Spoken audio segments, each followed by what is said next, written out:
नमस्कार दोस्तों। आज हम जो हैं टेट के बहुत ज़्यादा इंपॉर्टेंट क्वेश्चन करने जा रहे हैं। वो क्वेश्चन जो हैं टेट में 100% आएंगे और हम यहाँ पे कोशिश करेंगे कि एक ही क्वेश्चन से कम 7-8 क्वेश्चन जो है हमारे कवर हो जाएं। वीडियो शुरू करने से पहले आप मेरी वीडियो को लाइक कीजिए, शेयर कीजिए, सब्सक्राइब कीजिए और कमेंट बॉक्स में कमेंट कीजिए। क्वेश्चन पे फोकस करते हैं। पहला क्वेश्चन हमारा क्या बोल रहा है, देखिए यहाँ पे, to which of flowing categories of the right does the right to property belong. Right to property का अधिकार जो है हमारा, वो किस प्रकार का अधिकार है? वो हमारा लीगल राइट है, फंडामेंटल राइट है, ह्यूमन राइट है, नेचुरल राइट है। तो थोड़ा सा हम जो है राइट टू प्रॉपर्टी पे चलते हैं। तो यहाँ देखिए, राइट टू प्रॉपर्टी जो है वो हमारी पहले फंडामेंटल राइट थी। उस समय हमारे पास 7 फंडामेंटल राइट थे, लेकिन 1978 में जब 44th अमेंडमेंट हुई, या बोल सकते हो कानून में जब संशोधन हुआ, तो राइट टू प्रॉपर्टी को फंडामेंटल राइट से हटा दिया गया और उसे कॉन्स्टिट्यूशन में 300A में प्लेस कर दिया गया। उसी दिन से राइट टू प्रॉपर्टी जो है हमारी एक लीगल राइट है। तो यहां पे देखिए क्वेश्चन में क्या पूछा गया है, राइट टू प्रॉपर्टी हमारा किस प्रकार का अधिकार है? तो राइट टू प्रॉपर्टी जो है हमारी लीगल राइट है। अब हम क्या करेंगे, फंडामेंटल राइट्स पे चलते हैं। जब राइट टू प्रॉपर्टी को फंडामेंटल राइट से हटा दिया गया तो हमारे पास कितने फंडामेंटल राइट बचे? हमारे पास 6 फंडामेंटल राइट्स बचे। अभी देखा जाए रिसेंटली, तो अभी भी कॉन्स्टिट्यूशन में हमारे पास 6 फंडामेंटल राइट हैं।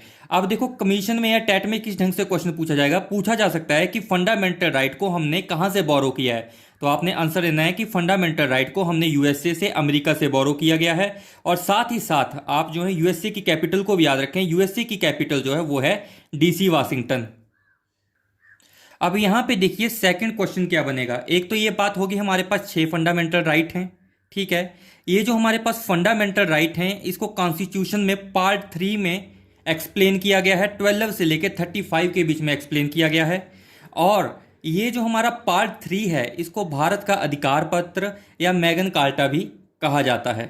हमारे पास कौन कौन से फंडामेंटल हैं कॉन्स्टिट्यूशन में? अब ये देखिए, हमारे पास है राइट टू इक्वलिटी, जो 14 से 18 के बीच में बिलोंग करता है। हमारे पास राइट टू फ्रीडम भी है, 19 से 22 के बीच में बिलोंग करती है।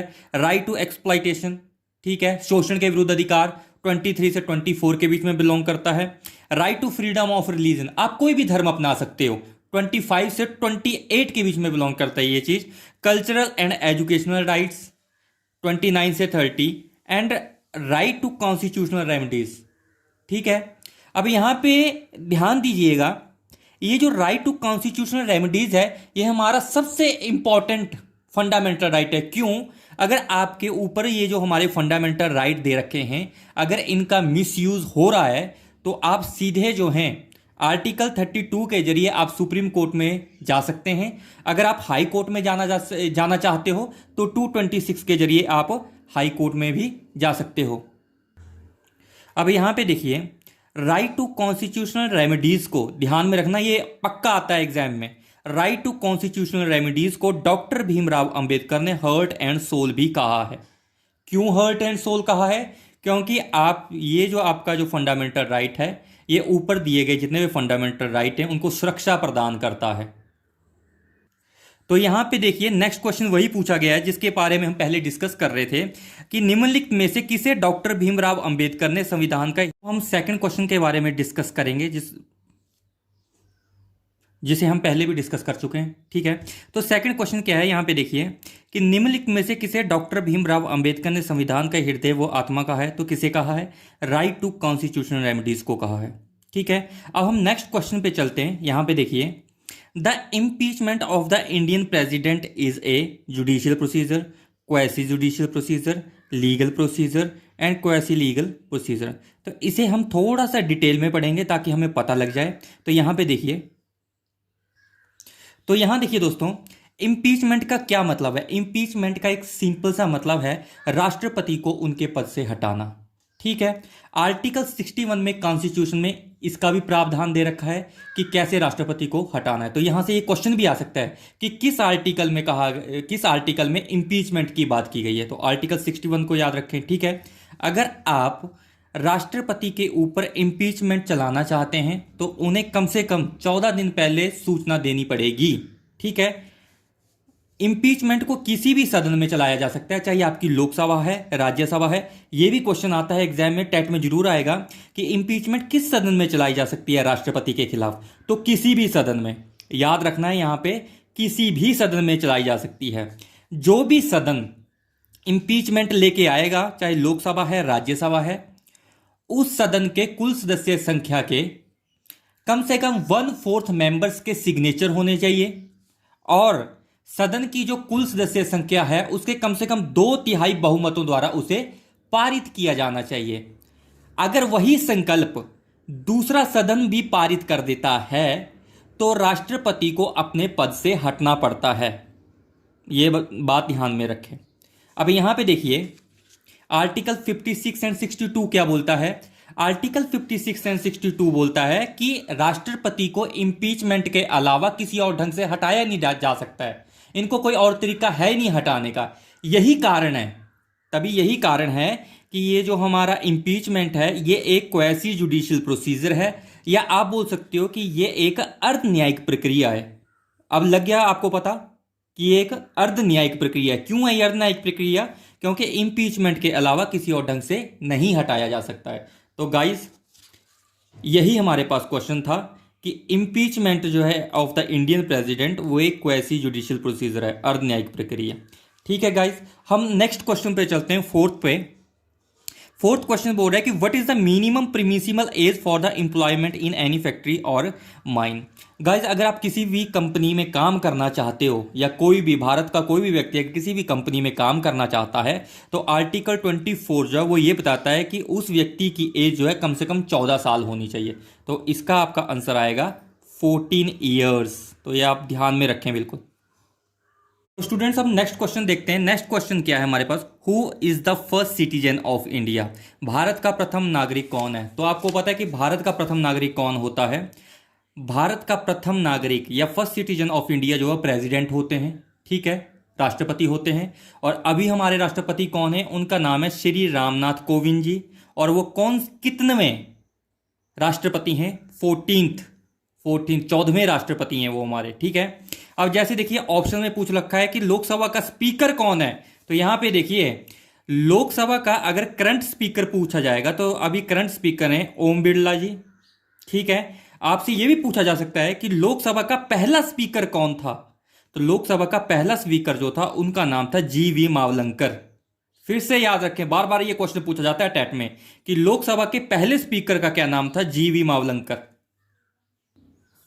अब हम नेक्स्ट क्वेश्चन पे चलते हैं। नेक्स्ट क्वेश्चन क्या बोल रहा है, बोल रहा है कि निम्नलिखित में से किस भारतीय राष्ट्रपति का कार्यकाल जो है वो सबसे कम रहा है। तो अब हम यहाँ पे सभी जो राष्ट्रपति हैं उनके बारे में थोड़ा डिटेल में पढ़ेंगे, थोड़ी थोड़ी जानकारी इकट्ठी करेंगे, फिर हम इस क्वेश्चन पे आते हैं। तो यहां पे देखिए स्टूडेंट्स, डॉक्टर राजेंद्र प्रसाद जो थे वो हमारे भारत के पहले राष्ट्रपति थे। इनका कार्यकाल जो था सबसे लंबा कार्यकाल था, 12 वर्ष का इनका कार्यकाल था। इनको अजात शत्रु भी कहते थे। दूसरी बात याद रखें कि इंडिया डिवाइडेड नाम की जो पुस्तक है, जो बुक है, वो डॉक्टर राजेंद्र प्रसाद जी ने लिखी है। तो ये भी टेट में क्वेश्चन आएगा कि इंडिया डिवाइडेड जो बुक है वो किसने लिखी है, डॉक्टर राजेंद्र प्रसाद जी ने लिखी है।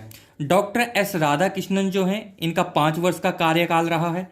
डॉक्टर जाकिर हुसैन इनका 3 वर्ष का कार्यकाल रहा है। सबसे कम कार्यकाल यही पूछा गया है हमें क्वेश्चन में, सबसे कम जो कार्यकाल है वो डॉक्टर जाकिर हुसैन का ही रहा है। ये भारत के प्रथम मुस्लिम राष्ट्रपति भी थे और इनकी कार्यकाल के दौरान मृत्यु हो गई थी। अब हम फोर्थ पे चलते हैं।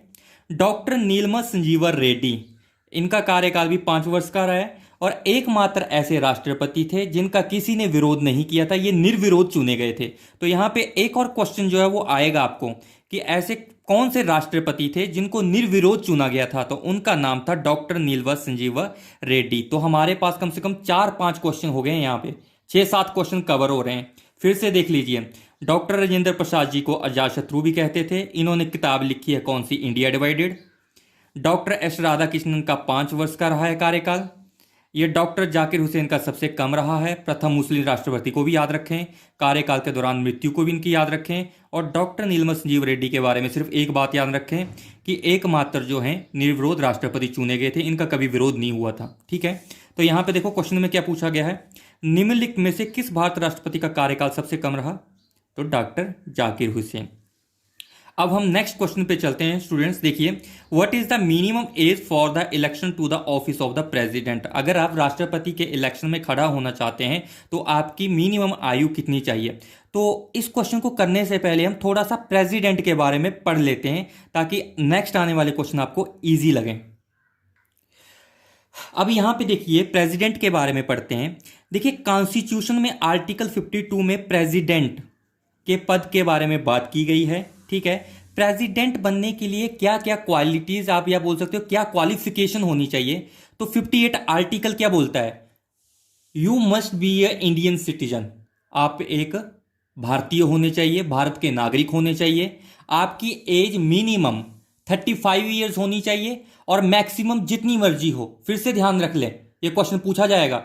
मिनिमम जो है वो 35 ईयर्स होनी चाहिए। कई बार ऑप्शन में आता है मैक्सिमम कितनी भी हो, तो आप ध्यान रखें आराम से। ठीक है, आप किसी भी लाभ के पद पर नहीं होने चाहिए। ठीक है, लोकसभा का सदस्य बनने की योग्यता उस व्यक्ति में होनी चाहिए और यहां पे बात रखें उसका दिवालिया ना हुआ हो।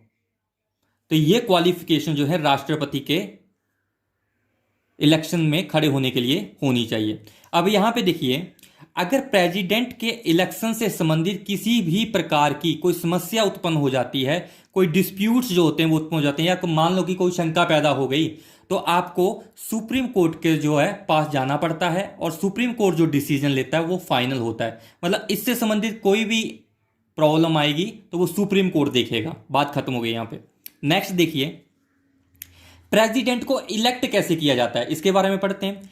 दोस्तों, प्रेसिडेंट जो है, मैं हिंदी के स्टूडेंट्स को भी बता देता हूं। अगर आपको आएगा राष्ट्रपति जो है, राष्ट्रपति को कौन चुनता है, तो आपको आएगा राष्ट्रपति को अप्रत्यक्ष रूप से चुना जाता है। याद रखें, ये हम बोल सकते हैं कि राष्ट्रपति को इनडायरेक्टली चुना जाता है। हम लोग नहीं चुनते हैं राष्ट्रपति को। ठीक है, चुनता कौन है ये देखिए, लोकसभा और राज्यसभा के जो इलेक्टेड मेंबर होते हैं वो चुनते हैं।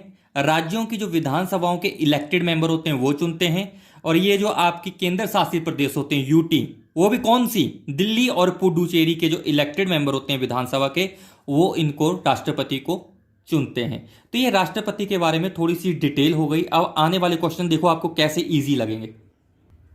तो यहां पे देखिए क्वेश्चन क्या पूछा है, राष्ट्रपति पद के चुनाव के लिए न्यूनतम निर्धारित आयु कितनी है? हमने बात कर ली है, 35 वर्ष चाहिए। ठीक है, आगे क्वेश्चन क्या पूछ रहा है, राष्ट्रपति के चुनाव से संबंधित विवादों का निपटारा निम्न में से कौन करता है? अभी हमने ये पढ़ा कि अगर राष्ट्रपति के इलेक्शन से संबंधित किसी भी प्रकार का कोई विवाद हो जाता है तो उसका निपटारा सुप्रीम कोर्ट द्वारा, सर्वोच्च न्यायालय द्वारा किया जाता है और सर्वोच्च न्यायालय का जो निर्णय होता है वो फाइनल होता है। ध्यान में रखें, आते हैं ये क्वेश्चन।